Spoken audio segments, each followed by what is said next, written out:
कुछ दिन पहले ना नथिंग की तरफ से 4A लॉन्च हुआ था। अब उसका बड़ा भाई 4A प्रो लॉन्च हो चुका है। दोनों फोन्स में काफ़ी डिफरेंस है। हाँ, मतलब कुछ ऐसे भी है जो डिफरेंस नहीं भी है। सब बताऊंगा इस वीडियो में, वीडियो को पूरा कीजिएगा। और जब तक मैं इसकी 4A प्रो की अनबॉक्सिंग करता हूँ तब तक आप चैनल को सब्सक्राइब कर लीजिएगा, क्योंकि वीडियो तो आप पूरी देख लेते हो लेकिन सब्सक्राइब करना भूल जाते हो या रह जाता है। ह्यूमन नेचर है भाई, जब अपनी इंफॉर्मेशन मिल जाए तो इंसान भूल जाता है। पहले सब्सक्राइब करो फिर आगे चलते हैं।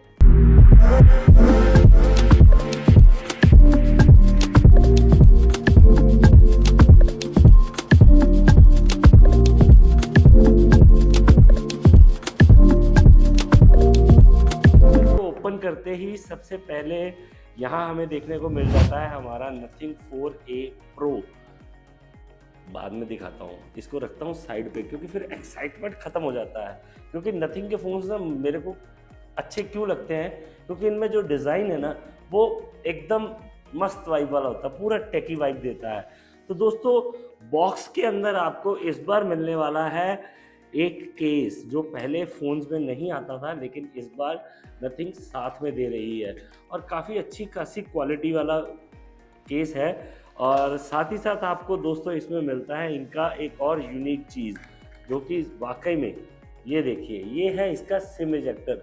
वो भी अलग वाइब देता है पूरी। और साथ ही साथ आपको मिलती है नथिंग की केबल। दोस्तों, अगर मैं डिज़ाइन की बात करूँ ना तो नथिंग के जो फ़ोन्स हैं वो डिज़ाइन के मामले में अलग वाइब देते हैं, जैसा कि मैं आपको पहले बता चुका हूँ, लेकिन इस बार वाकई में कुछ अलग है। तो बिना देर करते हुए यस, ये रहा। अगर अच्छी तरह से देख पा रहे हो तो इस बार डिज़ाइन चेंज हुआ है। पहले जो पीछे आपको ग्लास बॉडी मिलती थी या पॉलीकार्बोनेट मिलता था जो ग्लास लुक में आता था, इस बार वो मेटेलिक हो गया है।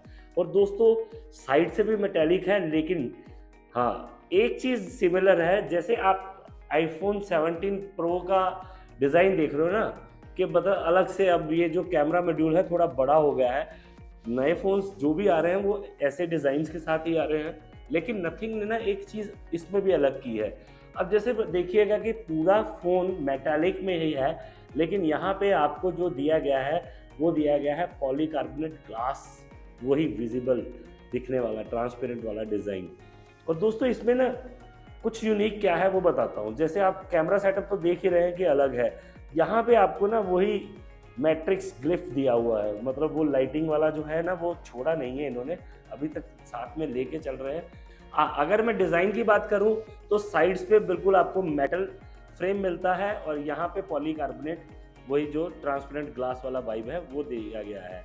हाँ, अगर सबसे पहले पोर्ट्स की बात करूं तो नीचे की तरफ आपको मिलता है सिम इजेक्टर टूल, साथ में सी टाइप जो कि 2.0 वर्जन है, और साथ ही साथ स्पीकर ग्रिल।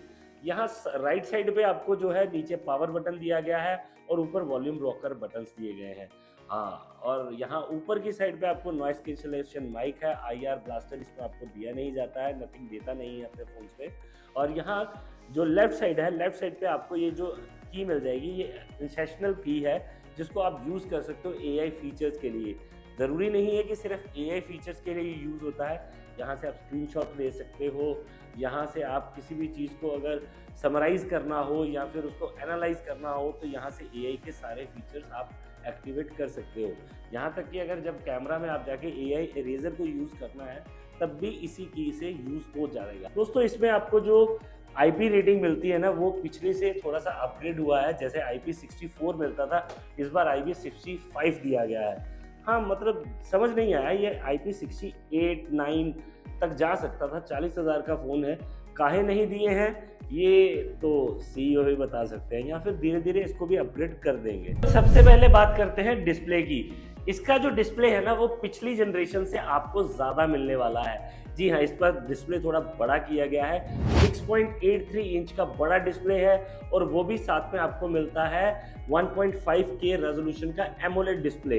हाँ, पर LPTO डिस्प्ले आपको नहीं मिलता है, यहाँ पे LTPS डिस्प्ले दिखने को मिलता है। फ़र्क अगर आप नहीं जानते हैं तो मेरे चैनल को सब्सक्राइब कर लो भाई, यहाँ पे ऐसी चीज़ें ही बताता रहता हूँ जिससे आप हर आम इंसान जान पाए कि फ़ोन के ये जो टेक्निकल वर्ड्स होते हैं ना इनका एक्चुअल में फ़र्क क्या है, मतलब फीचर में फ़र्क क्या दिखता है, सब समझा देंगे आपको। बस आप वीडियो में बने रहिएगा। दोस्तों अगर मैं इसकी एक और यूनिकनेस की बात करूं तो इसमें जो आपको रिफ्रेश रेट मिलती है वो 144 हर्ट्ज की मिलती है। और अगर मैं इसकी स्क्रीन टू बॉडी रेशियो की बात करूं तो बेजल्स भी पिछली जनरेशन से काफ़ी थिन हुए हैं।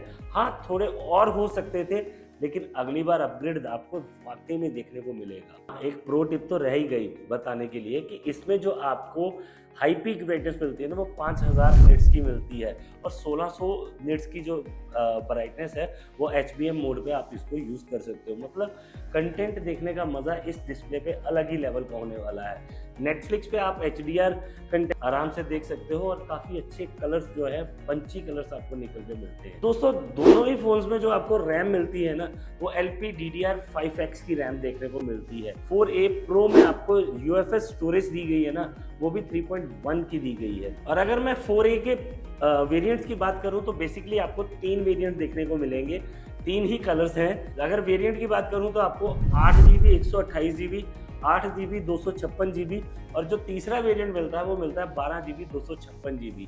50 वॉट की चार्जिंग को ये सपोर्ट करता है दोस्तों। और हाँ, एक चीज़ मैं आपको बता दूं जो कि मैं पहले बताना भूल गया था कि इसका जो वेट है ना वो 210 ग्राम के आसपास आपको देखने को मिल सकता है। दोस्तों इसमें जो बैटरी है वो आपको मिलती है 5400 mAh की। आप कहेंगे कि आजकल 7000 mAh बैटरी के फ़ोन भी 206 ग्राम के आसपास मिलते हैं, तो फिर ये 210 ग्राम के आसपास क्यों? उसका रीज़न मेरे को जो लगता है वो है ये मेटेलिक बॉडी। तो दोस्तों अब बात करते हैं स्पेसिफिकेशन की। जो नथिंग का 4A है ना वो आपको मिलता है, प्रोसेसर इसमें आता है आपको स्नैपड्रैगन 7S जनरेशन 4, और इसमें आपको मिलता है स्नैपड्रैगन 7 जनरेशन 4। कंफ्यूज नहीं होने का है बाबू, 7S जनरेशन 4, 7 जनरेशन 4, इतना डिफरेंस है भाई इसमें, ऐसे नहीं प्राइस का डिफरेंस डाल। मैं इसके एंटूटू स्कोर की बात करूँ ना 4A Pro की, तो ये 1.5 मिलियन के आसपास आपको देखने को मिलता है। अगर मैं प्राइस की बात करूँ तो इसका विदाउट ऑफर जो प्राइस है वो आपको मिलने वाला है 39,999, लेकिन अगर आप ऑफर्स यूज़ करते हैं तो आपको इसका प्राइस मिलने वाला है 34,999 के आसपास। जी हाँ दोस्तों, अच्छा खासा डिस्काउंट आपको देखने को मिल रहा है, और नीचे डिस्क्रिप्शन में इसका लिंक भी दे दिया है, अगर आपको पसंद आता है तो वहाँ जाके आप बाय कर सकते हैं। इसके बाद दोस्तों अगर जेन्युइनली बताऊँ ना कि इस फ़ोन को यूज़ करके मैंने जो चीज़ें नोटिस की हैं कि ये फ़ोन गेमिंग के मामले में काफ़ी ठीक ठाक है। जैसे कि आप कुछ गेम्स इस पे जैसे BGMI अगर प्ले करना चाहते हो तो 120 FPS पे कर सकते हो। हालांकि COD जो है वो 60 FPS तक ही प्ले होती है। लेकिन एक चीज़ बता देता हूँ कि इस फ़ोन में जो थर्मल मैनेजमेंट है ना वो काफ़ी अच्छी है। अगर फ़ोन थोड़ा सा 40 डिग्री के आसपास जाता है ना तो उतनी ही जल्दी ठंडा भी हो जाता है। अब बाकी ब्रांड्स जो आपको 144 हर्ट्ज देते हैं ना वो आप हर ऐप में यूज़ कर नहीं पाते हो। हालांकि मैंने इसको क्रोम पे यूज़ करके देखा है, आसानी से 144 हर्ट्ज पर रन होता है, लेकिन नॉर्मली भी 120 FPS मिनिमम चलता है। अब बात करते हैं इसके सिस्टम UI के बारे में। दोस्तों नथिंग का 4.1 OS आपको इसमें देखने को मिलेगा जो कि बेस्ड है Android 16 पे। लेकिन एक चीज़ मैं आपको ज़रूर बता दूं, जो मेरा personal experience must recommended OS लगता है मुझे, क्योंकि एक तो गीकी लुक देता है। सबसे अच्छी चीज़ मुझे ये लगी कि कोई ब्लॉटवेयर आपको देखने को नहीं मिलता है, काफ़ी क्लीन UI एक्सपीरियंस है। और दोस्तों अगर मैं अपडेट्स की बात करूँ ना तो आपको इसमें 3 साल की अपडेट्स देखने को मिल जाएंगी, मेजर अपडेट, और साथ ही साथ आपको 6 साल तक के सिक्योरिटी अपडेट्स इसमें आसानी से देखने को मिल जाएंगे। अब बात करते हैं AI फीचर्स की। दोस्तों नथिंग का फ़ोन है तो AI फीचर्स ना हो ये कभी हो नहीं सकता।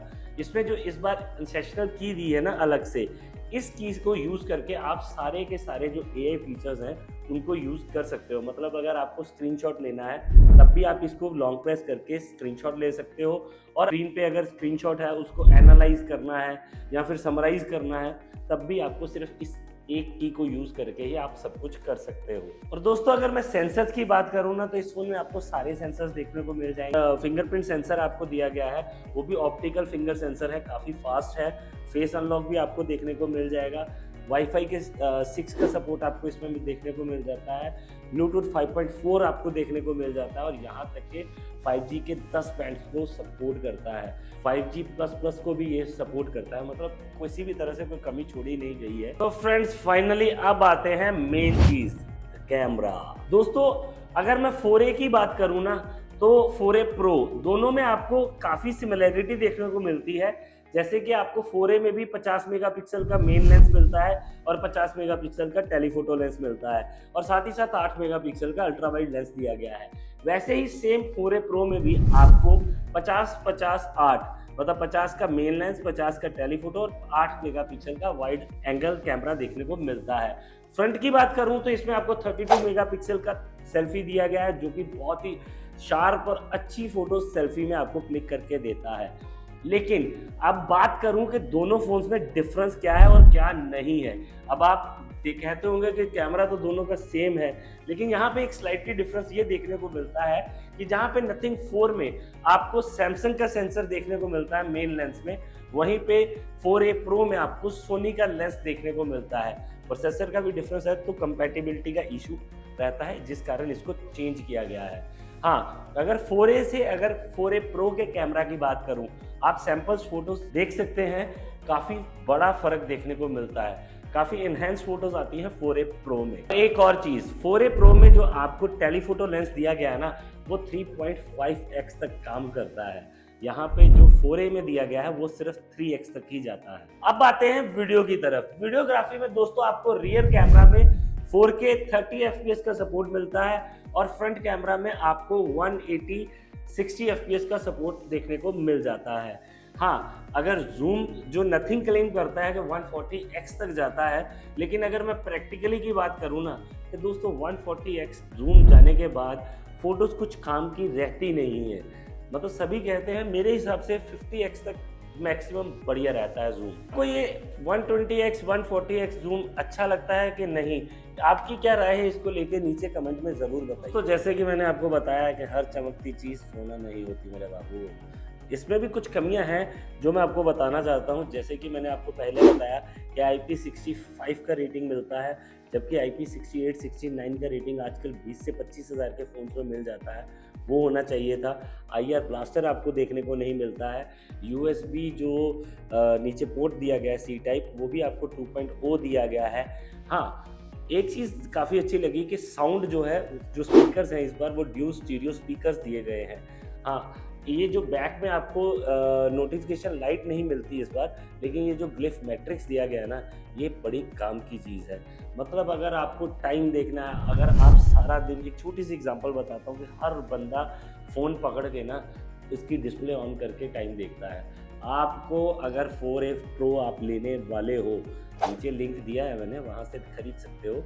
मतलब अगर आप 4A प्रो लेते हो तो आपको ये चीज़ करने की ज़रूरत नहीं पड़ेगी, क्योंकि इस फ़ोन को जब आप उल्टा रखोगे ना, तो इसका जो ये ग्लिफ मैट्रिक्स लाइट है ये ऑन हो जाएगी। यहाँ पे आप टाइम डिस्प्ले कर सकते हो, यहाँ तक कि अंदर जाके आप इसकी सेटिंग्स पे जाके, जैसे आपका स्विगी से कुछ ऑर्डर आ रहा है वो भी आपको दिखाएगा कि कितने मिनट में पहुँच जाएगा।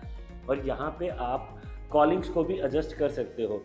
मान लो कि जैसे हमारी बीवी का कॉल आ रहा है तो हम यहाँ पे हार्ट शेप लगा सकते हैं, और अगर बाहर वाली का फ़ोन आ रहा है तो हम उस पर कुछ और अलग से लगा सकते हैं। मजाक कर रहा हूँ भाई, ये घर वाली बाहर वाली के चक्कर में मत पड़ा करो, बहुत मच होता है, ठीक है। मजाक भी करना ज़रूरी है ना यार, आपसे कनेक्शन नहीं बनेगा तो फिर अनबॉक्सिंग बोरिंग हो जाएगी।